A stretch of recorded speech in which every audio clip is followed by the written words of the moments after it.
जय जिनेन। मैं जैनी धार्मिक पाठशाला में आप सभी का स्वागत करती हूँ। आज बारी है निबंध विभाग की, जिसमें हम जानेंगे 8 कर्मों के बारे में। कर्म क्या होते हैं? जब भी जीव राग और द्वेष करके जो बंध करते हैं उसे कर्म कहते हैं। जिस क्रिया से कर्म नाम का बंध होता है उसे कर्म कहते हैं। कर्म अच्छे भी किए जा सकते हैं और बुरे भी। 4 घाती कर्म है और 4 अघाती। भगवान ने कर्म के 8 प्रकार बतलाए हैं। वह कुछ इस प्रकार है। पहला है ज्ञानावर्ण्य कर्म। जो आत्मा के ज्ञान गुण को ढक देता है उसे ज्ञानावर्ण्य कर्म कहते हैं। जैसे बादलों से सूरज ढक जाता है। हम ज्ञानावर्ण्य कर्म का बंध कैसे करते हैं? जैसे बादलों से सूर्य ढक जाता है वैसे ही हम भी अपने कर्म बांधते हैं। वह कैसे? जो भी हम सीखते हैं वह हमें याद नहीं रहता, वह हम भूल जाते हैं। या फिर बच्चों को पढ़ाई करना अच्छा नहीं लगता है, उन्हें पढ़ाई में मैथ्स करना अच्छा नहीं लगता है। मैथ्स से तो सभी लोग डरते हैं, है ना? तो पिछले भव में हमने ज्ञानावर्ण्य कर्म का बंध किया होगा, जिसकी वजह से हमें याद नहीं रहता। जल्दी याद किया हुआ हम लोग भूल जाते हैं। या फिर पढ़ाई करते हुए हमें नींद आती है, पढ़ाई में मन नहीं लगता है, मन खेल कूद में ज़्यादा लगता है, मन बहुत चंचल हो जाता है, मन कहीं एकाग्र नहीं रहता। किसी को हम नीचा दिखाते हैं कि तुम्हें कुछ नहीं आता, मुझे तो सब कुछ आता है, जिससे हम इस कर्म का बंधन कर लेते हैं। तो हमें ज्ञानावर्ण्य कर्म से हमेशा बचना चाहिए। हमेशा ज्ञान देने वाले गुरु है, टीचर्स है, पेरेंट्स है, उनको थैंक यू बोलना चाहिए। हमेशा एक दूसरे का रिस्पेक्ट करना चाहिए। भले वह पढ़ाई आगे हो या पीछे हो। हमें अपने पढ़ाई के सामान को ठीक से रखना चाहिए। उन्हें कहीं फेंकना नहीं चाहिए, उन्हें तोड़ना नहीं चाहिए, उनके साथ खेलना नहीं चाहिए, उन्हें वेस्ट नहीं करना चाहिए। जैसे हम पेजेस को फाड़ कर उन्हें प्लेन बनाकर फेंकते हैं। पेजेस बनाने के लिए, आपको पता है, पेजेस बनाने के लिए पेड़ कट किए जाते हैं, तो उनका इस्तेमाल हमें ज़रूरत होने पर ही करना चाहिए। प्लेन बनाकर नहीं खेलना, बुक्स को फाड़ना नहीं, स्क्रिबलिंग नहीं करना, जिससे हम ज्ञानावर्ण्य कर्म से बच जाएंगे। जब बंद ही नहीं होगा तो हम अच्छे से पढ़ाई में अव्वल आएंगे, तो बचेंगे ना ज्ञानावर्ण्य कर्म से। ये था पहला ज्ञानावर्ण्य कर्म। अब बारी है दूसरा है दर्शनावर्ण्य कर्म की। जो आत्मा की देखने के गुण को ढक देता है उसे दर्शनावर्ण्य कर्म कहते हैं। जैसे सिक्योरिटी गार्ड के रोकने पर हम पीएम को नहीं मिल सकते, किसी के घर नहीं जा सकते, उसे कहते हैं दर्शनावर्ण्य कर्म। दर्शनावर्ण्य कर्म का बंध कैसे होता है? जैसे हम किसी अंधे, गंजे, लंगड़े, मेंटली डिसऑर्डर बच्चे को देखकर हंसते हैं, तो वैसे हमें हंसना नहीं चाहिए। जिसे देखकर हम हंसते हैं ना, तो यह गलत बात है। उनकी हमेशा हेल्प करनी चाहिए, ना कि उन पर हंसना चाहिए। अंधे को रोड क्रॉस कराना, भिखारी को कपड़े, खाना आदि देना, भिखारी के कपड़े देखकर उन पर हंसना नहीं चाहिए। अगर हमें कोई पागल दिख जाए तो उसका मजाक नहीं उड़ाना चाहिए। जो इस भाव में अंधे, गूंगे, लंगड़े, पागल पर हंसते हैं, वह अगले भाव में उनके जैसे ही जीवन बिताना पड़ता है। तो हमें हमेशा दर्शनावर्ण्य कर्म से बचना चाहिए। तीसरा है वेदनीय कर्म। जिससे सुख और दुख का अनुभव होता है उसे वेदनीय कर्म कहते हैं। जैसे शहद से लिपटी तलवार को चाटने से सुख और जीभ कट जाने से दुख का भी अनुभव होता है। वेदनीय कर्म का हम बंद कैसे करते हैं? अगर हमें गिफ्ट्स मिले तो हम खुश हो जाते हैं, और गिफ्ट्स नहीं मिले तो हम दुखी हो जाते हैं। स्कूल में भी कभी फर्स्ट रैंक आती है तो हमें खुशी मिलती है, और रैंक नहीं आए तो हम लोग दुखी हो जाते हैं, है ना? जिससे हम वेदनीय कर्म का बंध करते हैं। तो हमें किसी के बारे में बुरा बोलना नहीं चाहिए, उसके बारे में बुरा सोचना नहीं चाहिए। जैसे पेरेंट्स है, टीचर्स है, जो आपको, आपके फ्रेंड्स है या आपके कोई भी एनिमीज है, किसी के भी बारे में पीठ के पीछे बुरा नहीं बोलना चाहिए। जैसे पेरेंट्स हमें डांटते हैं, टीचर हमें डांटते हैं, तो वह सब हमारी भलाई ही चाहते हैं ना, भलाई के लिए हमें डांटते हैं, जिससे हम अच्छा सीखे, अच्छा पढ़े, अच्छा ज्ञान प्राप्त करें, जिसे हम महापाप करने से विवश करते हैं और जिससे हम वेदनीय कर्म का बंध करते हैं। हमें रास्ते पर दिखते हुए पागल को, कैट हो, डॉग हो, उन पर कभी पत्थर नहीं फेंकना चाहिए। वो भी एक जीव है, उनको भी दर्द होता है। अगर हमें कोई पत्थर मारेगा तो हमें गुस्सा आएगा, हाँ, और हमें चोट लग जाएगी। तो उसी तरह हमें वेदनीय कर्म से बचना चाहिए। चौथा है मोहनीय कर्म। जो क्रिया आत्मा को मोहित करती है, जिससे पाप बढ़ता है और पुण्य कम होता है, उसे मोहनीय कर्म कहते हैं। अच्छा क्या है, बुरा क्या है, हमारा हित किस में है, हमारा अहित किस में है, जिसकी हमें समझ नहीं होती है,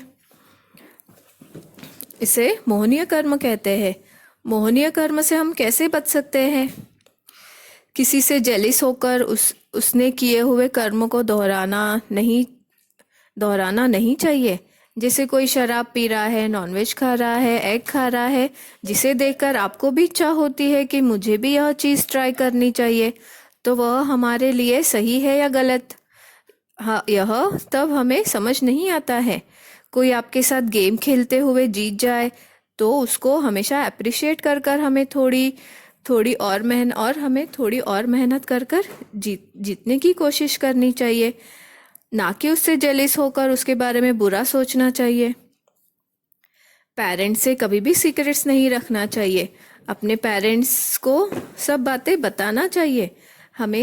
वह हमें सिखाएंगे कि यह चीज़ सही है या गलत, तो हम बचेंगे मोहनीय कर्म के बंधन से, है ना। पांचवा है आयुष्य कर्म। जिस कर्म के उदय से जीव 4 गतियों में रुका रहता है और मोक्ष प्राप्त नहीं कर सकता, उसे कहते हैं आयुष्य कर्म।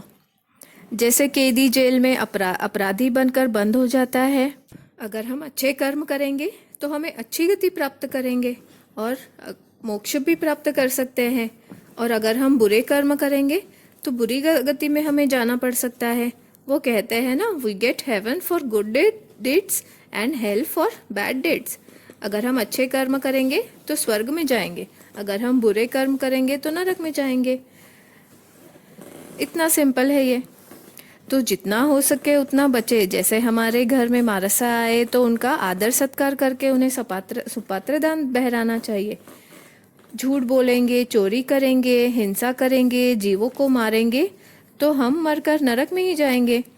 अगर हम सबकी हेल्प करेंगे, मारसा की सेवा करेंगे, आदर सत्कार करेंगे तो हमें अच्छी गति प्राप्त होगी, और क्या पता एक दिन मोक्ष भी हम पा सकते हैं। भगवान महावीर को तो 27 जन्म लेने पड़े थे मोक्ष प्राप्ति के लिए। ये था आयुष्य कर्म। अगला है नाम कर्म। जिस कर्म के प्रभाव से गति, जाति, शरीर, आवाज, स्वर, इन सब का निर्माण होता है। जैसे एक चित्रकार अपने चित्रों से फेमस होता है, उसे नाम कर्म कहते हैं। हम नाम कर्म का बंधन कैसे कर सकते हैं? जैसे हमें किसी की बुराई उसके पीठ के पीछे नहीं करनी चाहिए, झगड़ा नहीं लगाना चाहिए। अगर हमें नाम रोशन करना है, अच्छा शरीर, हेल्दी शरीर पाना है, अच्छा आवाज़ पाना है, अच्छी गति पाना है, अच्छे बड़ी पोस्ट पानी है, जैसे प्रधानमंत्री है, नेशनल लीडर है, अच्छा एक्टर है, सिंगर है, इनके जैसा नाम पाना है, तो हमें नाम कर्म का बंध करना होगा,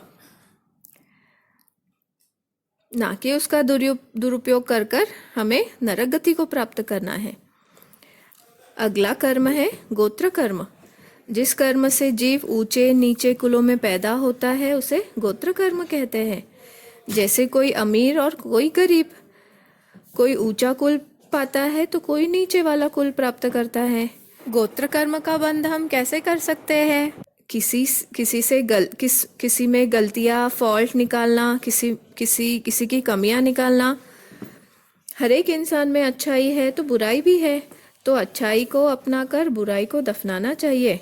कभी घमंड अहंकार नहीं करना चाहिए। अगर हम घमंड करेंगे, दूसरों को नीचा दिखाएंगे, उसकी गलतियां निकालेंगे कि वह गरीब है, तो हमें भी अगले भाव में नीचे वाले गोत्र में जन्म लेना पड़ेगा। देखो, आज हम जैन हैं, हमें अच्छा कुल मिला है, हमें अच्छा गोत्र मिला है, हमें मनुष्य भाव मिला है जो दुर्लभ है, अनमोल है। हम जैन हैं तो अच्छा कुल मिला है, तो हमने हमारे पिछले भाव में कुछ अच्छे काम किए होंगे जिससे हमें ऊंचा गोत्र, जैन कुल और मनुष्य भाव मिला है ना। अगला है अंतराय कर्म। जिस कर्म से दान, लाभ, भोग, उपभोग और वीर्य में विघ्न आते हैं उसे अंतराय कर्म कहते हैं। यह कैसे बनता है? अगर कोई तपस्या कर रहा है और अगर हम उसको बोले कि तुम अब मत करो, आगे मत बढ़ो, तपस्या मत करो, तो उससे हम अपने अंतराय कर्म का बंध करते हैं, जिससे हमें, अगर हम तपस्या करेंगे तो उसमें सुखसता नहीं रहती है। So do not disturb when someone is doing तपस्या। Do not disturb anyone while having meal.